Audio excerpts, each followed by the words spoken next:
Hi, Matthew 26, and we're just 2 days away from the event known as Easter. Let's look at verse 2. Jesus says the Passover is 2 days away, and he notes to his listeners that the Son of Man will be handed over to be crucified.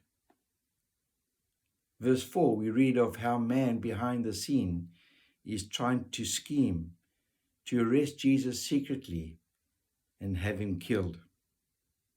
We read in verse 13 how discrimination was really rife in his day as well. And he says in verse 13, "Truly I tell you, wherever this gospel is preached throughout the world, what this woman has done, which was frowned upon, will be also told in memory of her." We're still 2 days away, and we read in verse 15 with Judas Iscariot saying, "What are you willing to give me if I deliver him over to you?" The audacity to think that Judas Iscariot has the power to hand over Jesus Christ to the chief priests. What an amazing thought that Judas Iscariot thought he had power within himself to do this. Then we get to the Last Supper, and we read in verse 29, "I tell you, I will not drink from this fruit of the vine from now and until that day when I drink it new with you in my Father's kingdom." What a total contrast to what Judas Iscariot has just said. God is in control. He is sovereign. This is my timetable. I will hand over my life, and we will drink in celebration, in eternity, in a day to come. Read again how he predicts that Peter will disown him in verse 34. And then we have that powerful occasion in Gethsemane when he says to them in verse 41, "Watch and pray so that you'll not fall into temptation." But just prior to that, in verse 39, he goes a little further. He fell with his face to the ground and prayed, "My Father, if it is possible, may this cup be taken away from me. Yet not as I will, but as you will." You know, folks, suffering is going to be part of our narrative in our lifetime. If you haven't ever suffered, suffering will introduce itself to you someday. And in the midst of this unbelievable event of suffering, Jesus gets to that truth moment, and in his relationship with his Father, pleads that this cup, this crucifixion, this Easter event will be taken away, but succumbs to the sovereign will of God by saying, "Not my will, your will." And that's how we need to approach suffering. Not according to my timetable, because my timetable says I should live forever, but his timetable, where he knows my tomorrows, which he holds in the palm of his hands. Verse 46, "Rise," he says, at this event, in the Gethsemane event, when he says, "Look, the hour has come." This is the moment that was ordained within the mission of God that started in Genesis chapter 1. The hour has now come. Rise, let us go. And then in verse 53, when Peter had taken the ear off the servant of the high priest and cut his ear off, Jesus says, "No, this is not the way that I'm going to operate. Do you think I cannot call on my Father, and he will at once put at my disposal more than 12 legions of angels? But how then would the scriptures be fulfilled if it were to happen in this way?"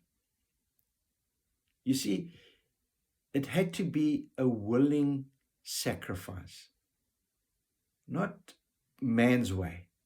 When man gets involved in the things of God, we like to be the ones in control, and we'll blow it.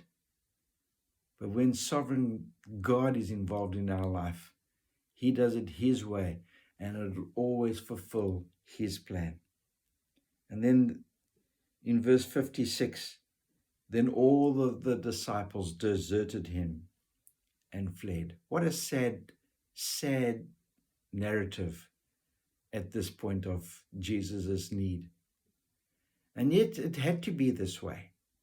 It had to be God alone, Christ alone, who gave his life up for us, not with the assistance of man in any way.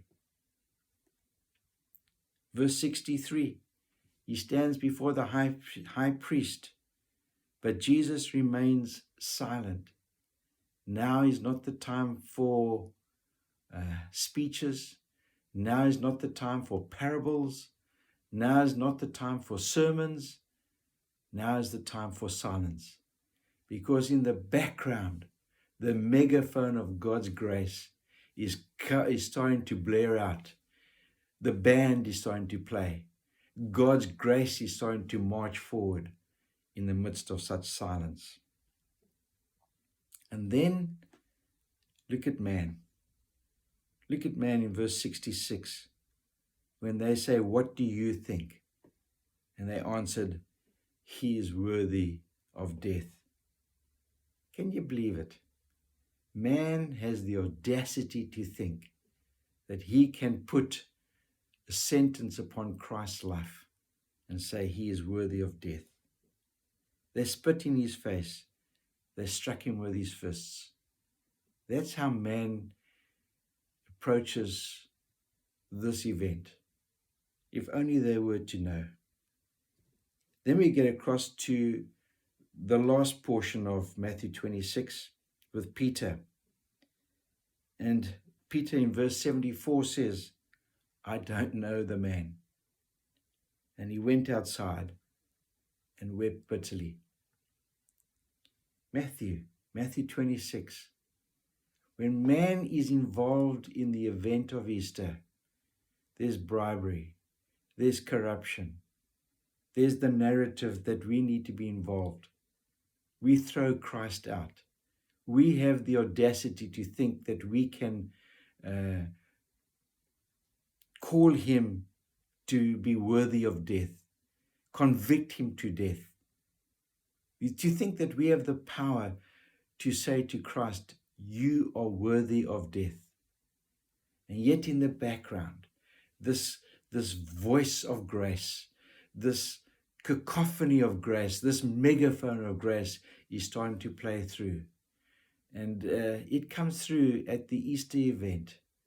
And it's so gracious to know that God says, it's not that you're worthy of death, it's you're worthy of my grace.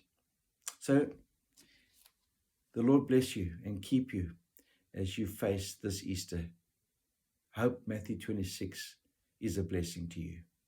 Amen.